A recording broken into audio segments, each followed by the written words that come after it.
მოგესალმებით. თქვენ უყურებთ დღის მთავარი ამბის ბლიც ანალიზს.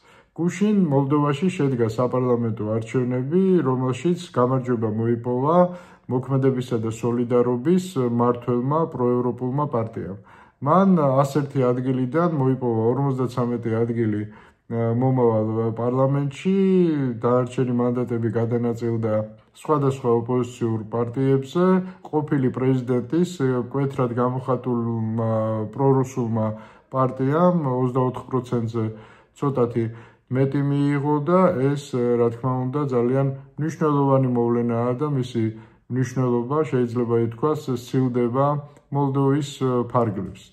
რატომ ვსაუბრობ ამას? იმიტომ რომ თუ ჩვენ დიდ სურათს დავინახავთ, რა ხდება დღევანდელ სამყაროში, სრულიად აშკარაა, რომ მიმდინარეობს ძალიან მძიმე ბრძოლა მომავალი სამყარო წესრიგისთვის. რუსეთის იმპერია იბრძვის ტრანსფორმირებული, მოდერნიზებული საბჭოთა კავშირის აღდგენისთვის. ისინი ყველაფერს აკეთებენ პოსტსაბჭოთა ქვეყნებში იმისათვის, რომ აღადგინონ საკუთარი კონტროლი სხვადასხვა ქვეყნებზე. სამწუხაროდ საქართველოც ამ პროცესის მონაწილეა.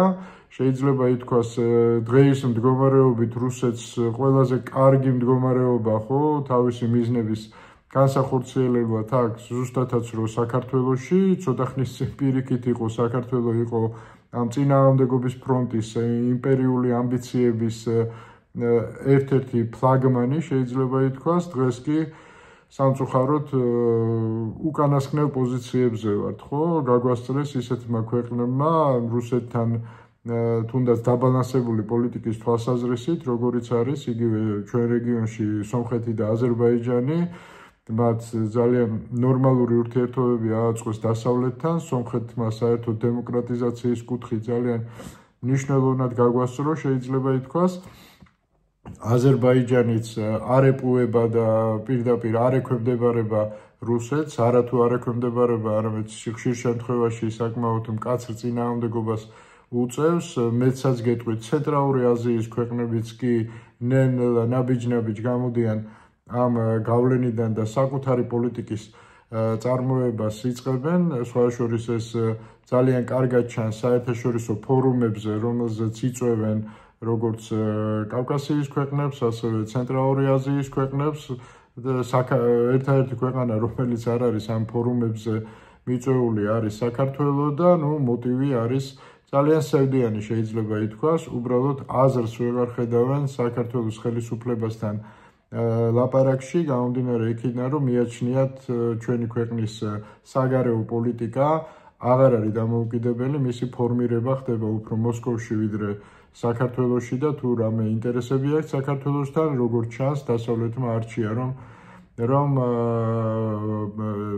თუ რაღაცა არ შეიცვალა საქართველოში, სამომავლოდ უკვე კრემლთან ისაუბრონ. აი ესეთი ძალიან სამწუხარო მოცემულობა ჩამოყალიბდა საქართველოში სამწუხაროდ მოსახლეობის გარკვეული ნაწილი ამას ვერ ხედავს, გამომდინარე იქიდან, რომ ხელისუფლება ეფარება ამ ურაპატრიოტულ, ფსევდორელიგიურ და ასე რომ ვთქვათ, თვითონ ტრადიციების დაცვის ლოზუნგებს, გზავნილებს. ეს მატრიცა თავის დროზე ჯერ კიდევ საბჭოთა კავშირის კგბ-შია კარგად დამუშავებული დასავლეთთან პროპაგანდისტული ომისთვის და ესეთი მოცემულობა გვაქვს და ჩვენ ნელ-ნელა თუ რაღაცა ამ ქვეყანაში არ შეიცვალა, ფაქტობრივად ერთადერთი ქვეყანა ვართ, რომელიც თანახმაა დღესვე, რომლის ხელისუფლებაც უпроსწორედ თანახმაა მოდერნიზებულ საბჭოთა კავშირში დაბრუნებას.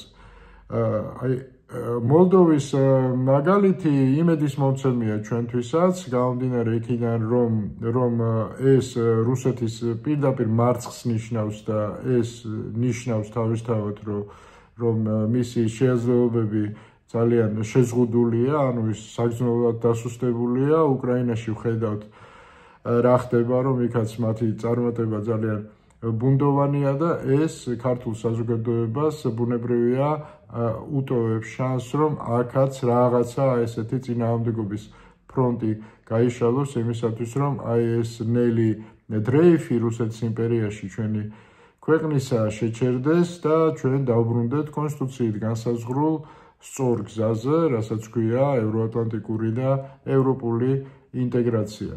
ალბათ ბევრი დრამატული მოვლენა მოხდება ახლო პერიოდში, ისე ვითარდება ყველაფერი და იმედი ვიქონიოთ, რომ ყველაფერი კარგად იქნება, მაინც და ჩვენ აუცილებლად გავხდებით ცივილიზებული სამყაროს, ანუ დასავლეთის განუყოფელი ნაწილი.